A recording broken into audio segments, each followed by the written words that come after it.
Good morning, everyone. I'm coming to you from Newport Beach, California. Gosh, if I could show you, I know behind me is the ocean.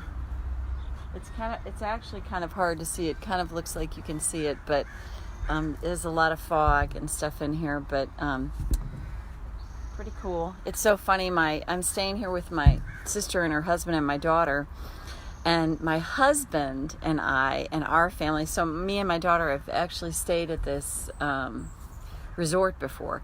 They came to, my brother-in-law and sister came to spread some ashes up here, and he had purchased these rooms a long time ago, so he was like, hey Karen, let's just go ahead and go up. And then when my daughter, we're caravanning up and I'm driving behind her on the Highway 1, the Coast Highway, and I'm like, Bailey, we've definitely been to this place before. And I was like, we passed by this Trader Joe's. I'm like, we've even been to that Trader Joe's. So it's funny when we pull in, I'm like, oh, we stayed here before. So it's really cool. It sits up high. The ocean's that away.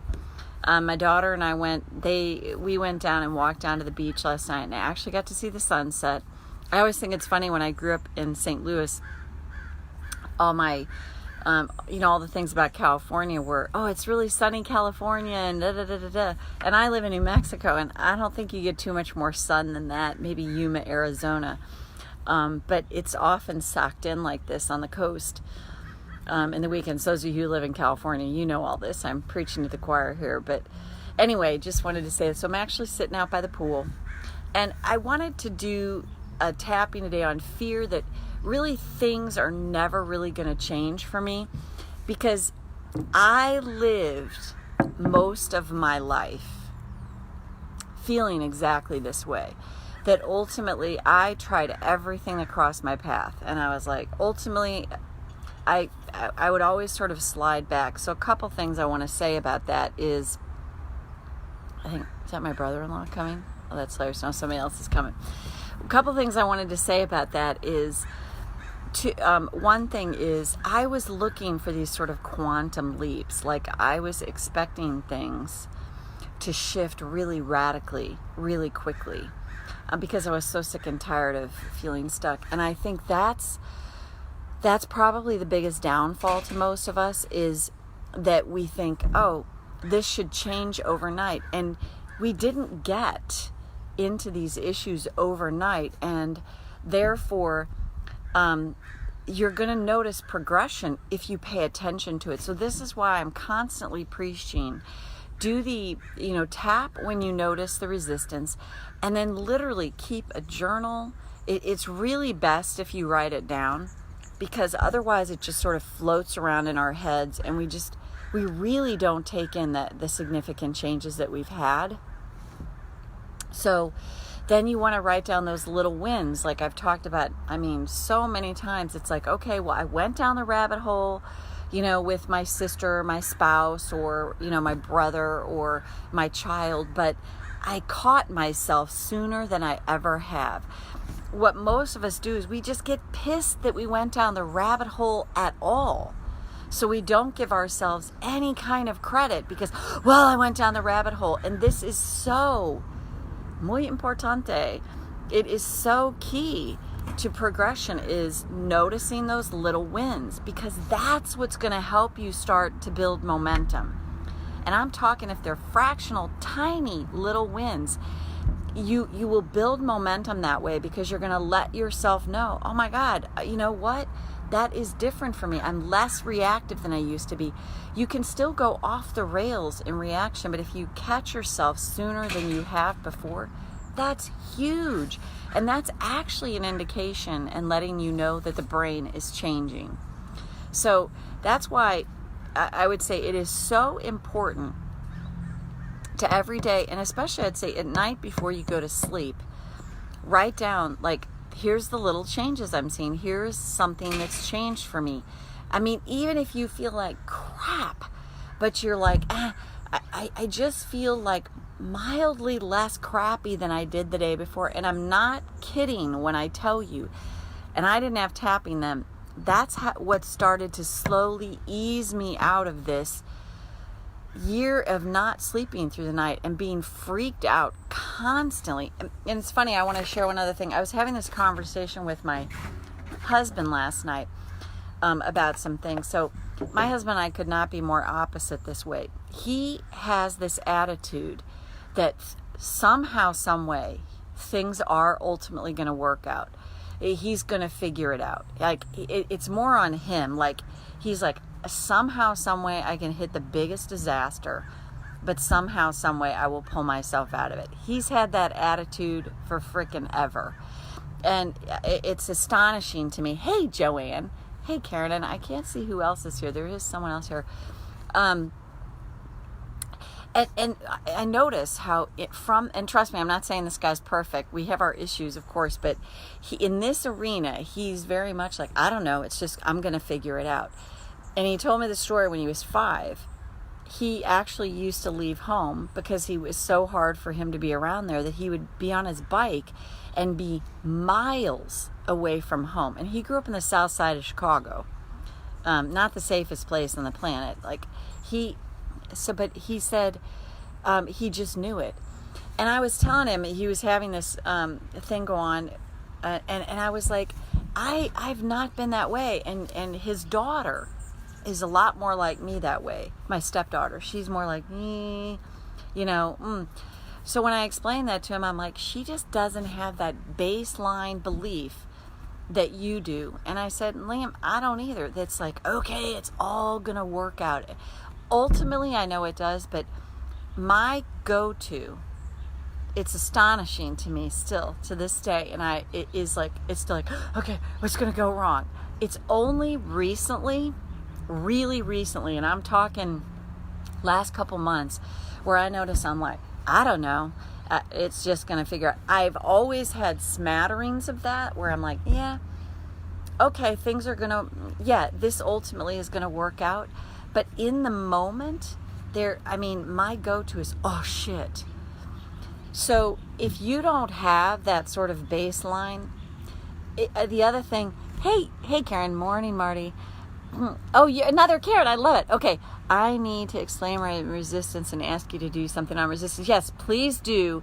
And Karen, if you don't mind, put that in the there's a it says tapping video requests. It's blue. I'll tag you on it when this video's over so that you know, and I'll do that video tomorrow. Does that sound good? So I will put that in there. And so where do I explain or ask this on this topic? Listening to you now. Tell me later. Yeah. So when I stop this video, Karen, I'll put your name in that thread. And it says tapping video request. It's blue box. It's got a blue outline, but I'll tag you on it so that and please just explain in as much detail as you're comfortable with, and then I'll do that video tomorrow. So this baseline, if you don't have the baseline, everything's going to work out. You're going to walk around thinking, I don't know, things are not going to work out. And here's the thing, even though I would always go, ultimately things always work out, which I do believe ultimately they do. I think I've had more of this thing where I've got to struggle, strive, go through the ringer to get there. And what if you don't have to? What if you don't have to? Wouldn't that be flipping awesome? It's the attachment to suffering and struggling that most of us learned that keeps us stuck, and judgment of self. So anyway, I think I've been chatting quite a while, so I'm going to just start tapping. Karate chop.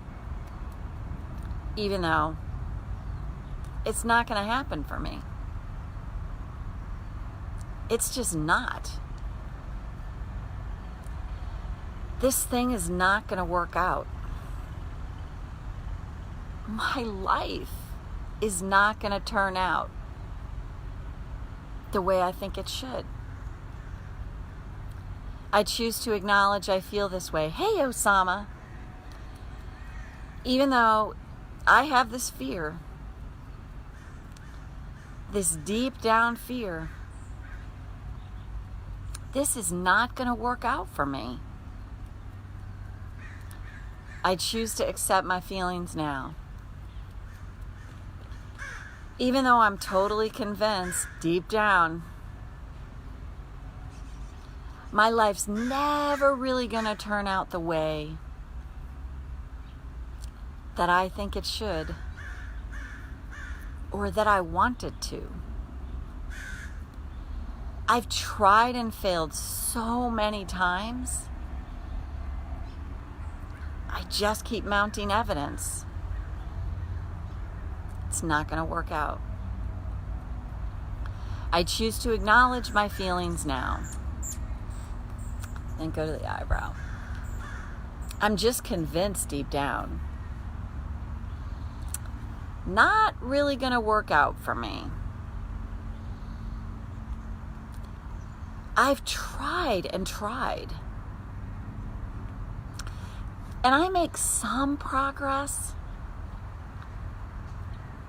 but I always seem to slide back. And then I never quite get there. I fall short, or I don't hit the mark at all, or it's close but no cigar. I just don't get there. And I'm terrified that things really aren't going to work out for me. And that scares me. Because sometimes I want to throw in the towel. I just want to give up.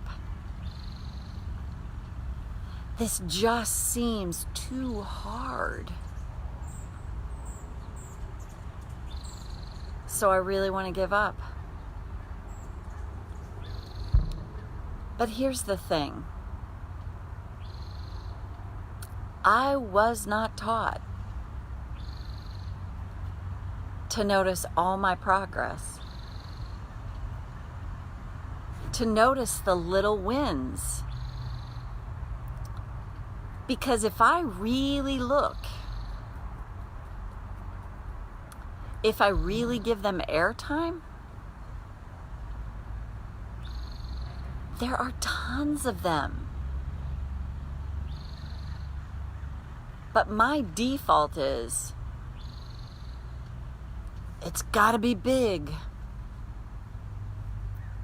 It's gotta appear really significant, or it doesn't count, or I just won't notice it. And that's what I was taught. That I have to take these quantum leaps to really believe that change is happening for me. And what if that's total, utter bullshit? Talk to anybody who's taken a quantum leap, and it's very likely they will tell you they got there step by step. Talk to any overnight success, and you'll often hear them say, "No, I've been working at this a while." So what if I can set the intention today, right here and now, to set myself up for success? And what that means is start to notice my little wins every single day. Because that builds momentum. What if I can start to give myself credit where I was never given credit? What if I can be my own best cheerleader? be the person to myself I wish they would have been. Give to myself the celebrations, the self-acceptance, the self-love that I longed for from them. And when I start to give it to myself, that starts to change everything for me. Because it's what I longed for anyway. Notice my little wins. Notice all the evidence that I am changing every single day. These tiny little wins are huge because they're letting me know I'm changing my brain. I'm changing patterns of thinking. I'm starting to change how I see everything. And that's everything. What if this is the best gift that I can give to myself? Notice my wins, no matter how big or small. But every single day, and even throughout the day, if I really start to look for them, I can find them. And what I'm doing is training my brain to start to see what's working in my life, what's right in my life. Noticing all those little wins, and that would be exciting. I can become the investigator of my own life. Start exploring and looking for all the evidence of all the progress I'm making. Because it's there, waiting for me to see it, waiting for me to find it, waiting for me to give myself credit for all the things that really are working out for me.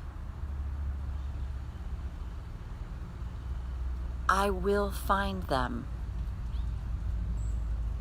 especially when I start to look for them. And what if that starts right here and now? And then take a breath. So again, you'll hear me say this a ton. This is so, take a breath, so important to just keep those evidences. I mean, I have so many stories I could tell you, and I won't, bore you with all of them, but so many stories of when I, after the fact, I'm like, you know what? I was less reactive there. That is different. Thumbs up to you, Osama. Always love seeing you here. That is when you start to focus the camera lens on, okay, this, my boss bugged the crap out of me today, but I handled it this much differently. Even if you got super reactive. I did that, I'm trying to remember when it was last week. I got so reactive about something, out of the gate, bam. And then all of a sudden I was like, whoa, Marti. I caught myself, and I was able to rein it in so much faster than I ever have. If I tell myself I'm never going to react again, especially with my personality, good luck. So I don't look for that now to never react again. I go, okay, yeah, I reacted. I did it. And that's why I tell the stories of stuff like, oh, I know what it was when I was going to throw down with a 94-year-old. It's like, it's like, just, and actually not only not doing that, but going up and having this amazing conversation with this man. I mean, in the past, it's like, oh, yeah, it's doing that and staying in that. I still do that, but I don't stay in it at all in the way I used to. But I started to notice that progression. And that's huge. And I was telling somebody else this, I really feel like I'm becoming more and more of an adult emotionally. Like I'm like, it's the best way I can describe it. I'm just becoming more of an adult. It's like, okay, yeah, I'm having more emotional intelligence. And it's that look for the wins. I can't tell you that enough. And the other thing, so the key is if tap first for the resistance, because that helps open the space for you to start to notice those wins. And if you felt stuck in something in a lifelong pattern, I'm telling you, your win is the fact that you tap at all. Even if it feels like it's not working, if you tapped at all, make that a freaking win. If you thought about tapping, but you didn't, well, I should tap, make that a win, that your brain started to go, well, you could tap on it. Even if you freaking didn't tap, look for all those little ways to give yourself credit, because God knows most of us have suffocated under years of not giving ourselves credit for shit. So anyway, that's it. Hope you found this helpful. Osama, Karen, Joanne. Trying to see if I can go back here. Yep. That's who I see that was here. Happy you're here live. Signing off from Newport Beach, California. And I wish I could show you the ocean more. It does sort of appear that it's there, but that's more fog and rain. But that's it. Oh boy, it's a good thing. Oh, good, Karen. Yes. If you think, whatever resonated with you, yep. So I'm going to tag you in that post where you can put, explain what you want, and then I'll do the video on that tomorrow. So that's it. Back tomorrow with day 18. See you later. Bye now. Later, Gators.